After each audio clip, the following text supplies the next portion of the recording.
Welcome back to our LW Survey Safety Management System. This is the 7th in a series of training modules to familiarize you with one of our core values, your safety and health. In this module, we'll examine emergency action planning, a requirement for each and every one of our jobs. There are 3 key concepts we want to make sure you take away from this module. First, an emergency action plan does not need to be complex, but it is required for every job, large or small. Second, the emergency action plan must be written, kept in the workplace, and reviewed by every team member. And third, the intent of the legislation is to make sure you have a plan to help yourself and your team members in the event of an emergency.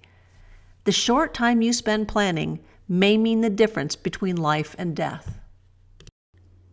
Safety planning involves documentation, which can feel like a burden at times. But consider the difference 10 minutes of pre-job planning could have made for a surveyor who suffered a heart attack on the job. The job was small, a roadside survey and a 2-man crew. We'll call them John and Kevin. When John collapsed on the ground, Kevin dialed 911 and realized he had no cell phone coverage. The crew didn't have a satellite phone or an emergency locator. And although they were parked on the roadside, traffic was light. Kevin performed CPR for 20 minutes before the first car stopped by the scene. 40 minutes later, a helicopter medevaced John to the hospital. John without critical medical care for over an hour. And Kevin remembers it as the most helpless feeling he's ever had. They didn't have an emergency action plan. We require emergency action plans for every job we do, large or small. For Kevin and John, that plan would have included a core requirement of the ability to call for help. Many survey jobs are conducted in remote areas without cell coverage. U.S. and Canadian legislation require us to provide you with a method of activating an emergency response. If your job may fit that description, we need to know. When cell coverage is not available, we'll provide you with a reliable method of signaling an emergency. The options we'll consider include satellite phones, 2-way radios, emergency position indication radio beacons, or personal locator beacons. The ability to call for help is only one requirement of an emergency action plan, however, and the next slides will cover core plan components. At a minimum, your emergency action plan must include these basics: a procedure to report a fire or other emergency, evacuation routes and procedures, a way to account for employees after evacuation, rescue and medical procedures, and the name, job title, and contact number of the person in charge of the emergency action plan. The complexity of the plan will vary depending on the nature and the location of the work. On construction and multi-contractor job sites, the prime contractor will provide a site-specific emergency action plan.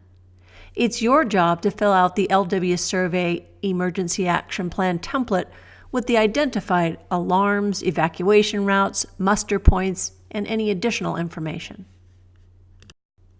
On pre-construction or remote jobs, it's even more critical to consider the hazards and your options. Do you or your crew members have allergies to insects or bees, or a pre-existing medical condition that may place you at risk?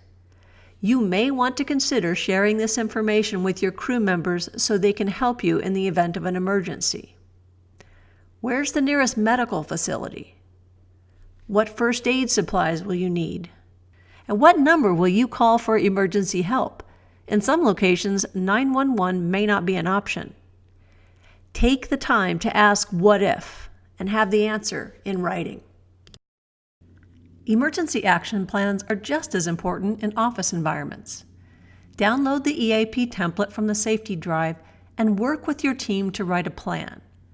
Post the plan in common areas, discuss them in your weekly safety meetings, and make changes as needed.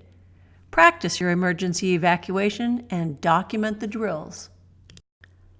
Let's summarize the 3 key concepts we want to make sure you take away from this module.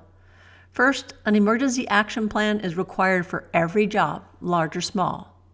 Second, the plan must be written, kept in the workplace, and reviewed by every team member. And third, the intent of the legislation is to make sure you have a plan to help yourself and your team members in the event of an emergency. The short time you spend planning may mean the difference between life and death. Emergency action plans are just one requirement of your job, and they usually take just a few minutes to prepare.